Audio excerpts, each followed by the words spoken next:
Your brain is the most powerful weapon in the world.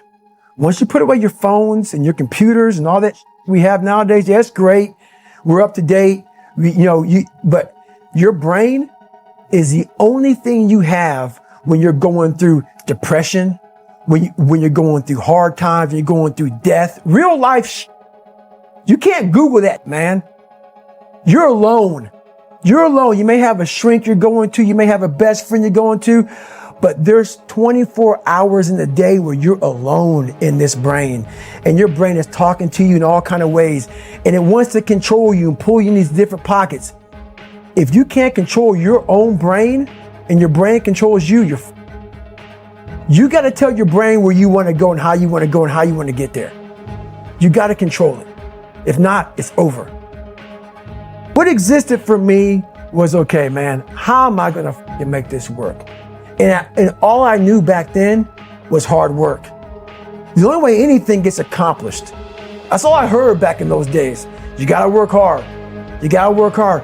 I'm not getting I can't get this paragraph. I can't remember what in this paragraph to pass this test to get in the military. Read again. Still not getting it. Read again. But if you're not getting it, write it out. And that's how I started learning. Okay, well, I got to write out everything I do. And then write it out again. And write it out again. And guess what happened? I got it. I can't swim. I'm negative buoyant. Go back again. I can't swim. Go back again. Go back again. Go back again. I got it. I realized if I keep going back and going back and going back until this just becomes, your mind will say, okay, we're going to figure it out. Because he is not going to stop. It's not like I'm going to try one more time. No, it's just like alarm clock goes off, boop, we're going back. I can't read right, we're going back. I gave myself no way out, and my mind realized that. They said, okay, we're going to adapt and overcome now. Like a lot of people say, trying hard. Your mind knows, man. It knows this guy's bull. Man, this guy's lying. There's no truth behind it. When I was in Navy SEAL training, people go, how were you there for 18 months? The program was only 6 months long. You were in 3 hell weeks in 1 year. No one's ever done that. How did you do that? I talk about the new norm. When I lived in a $7 a month place when I was growing up for a short period of time, I loved it. I didn't know any different. That was my norm. Once we moved out of that place, we moved to a $236 a month place. I was like, I never want to go back to that little piece of shit. But if you go back to that $7 a month place and you realize this is where I live, this is all I got, your mind says, Roger that, this is home. So when I was going through Navy SEAL training for 18 months and going back through all the hard parts over and over again, I told myself after the first time, I knew it was gonna be a long journey there. My body was breaking down. It was just how it was going on. I said, you know what? This is my new norm. So my mind said, it's like going to work. Like you go to work, you put your suit and tie on. I go into suffering every day. Every day, suffering, being broken, duct taping my feet up, stress fractures, shin splints, being broken. This is my new norm. And your mind says, if we're not broken, this ain't normal. We gotta be broken. So then your mind starts to get tougher and tougher and more callous. People, how did you run on broken feet? Broken shins. My mind knew this is how we operate. We're in Navy SEAL training. This is what we are. I became hell. And that became my new norm. I gave myself no way out. There was nothing outside these walls of hell. Nothing. I love God, but for a short period of time, I became the devil because that was hell. I became the boss, the owner, the CEO of Navy SEAL training. That was my mindset. And that's how you get through things.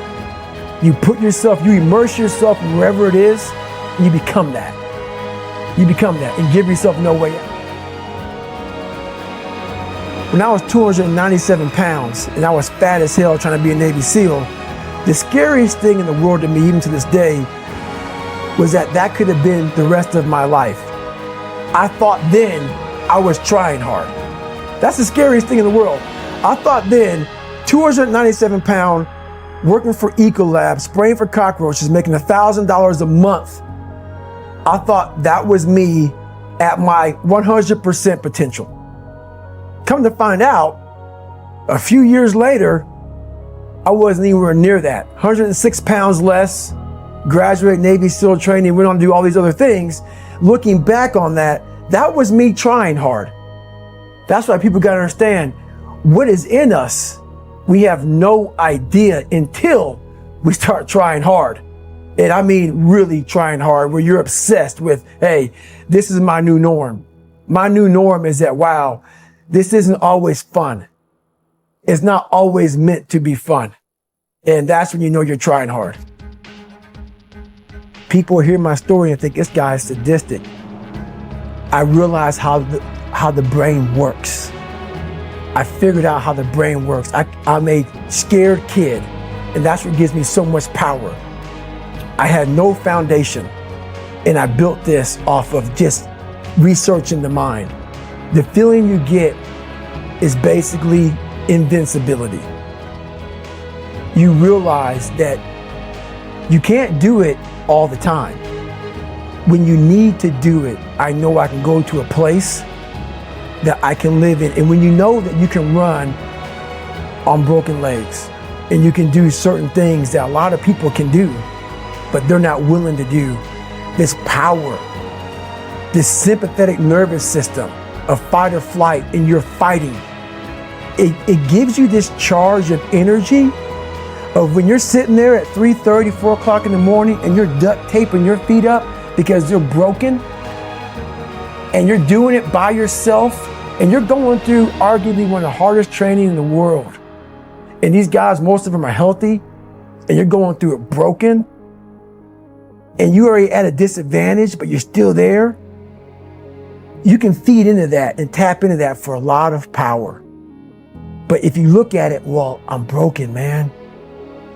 I'm not gonna make it. But if you look at it as, man, I'm broken and I'm still here. And I'm fighting, and I'm gonna find a way to get through this because I have no other place to go. It gives you a lot of power. When things start to suck really, really bad, my brain and a lot of people's brain, they don't go to your dad beating you up. Your brain says, we gotta get out of here. This is miserable. So anger goes away a lot of times when you're suffering because your brain just says, we gotta run, we gotta go. So that anger is not popping up saying, oh, I'm gonna show them, I'm gonna show those people. No, there has to be a much deeper, when I say deeper, it has to be down to mineral soil. It has to be down to that nice mineral soil where nothing can burn. You can't burn dirt.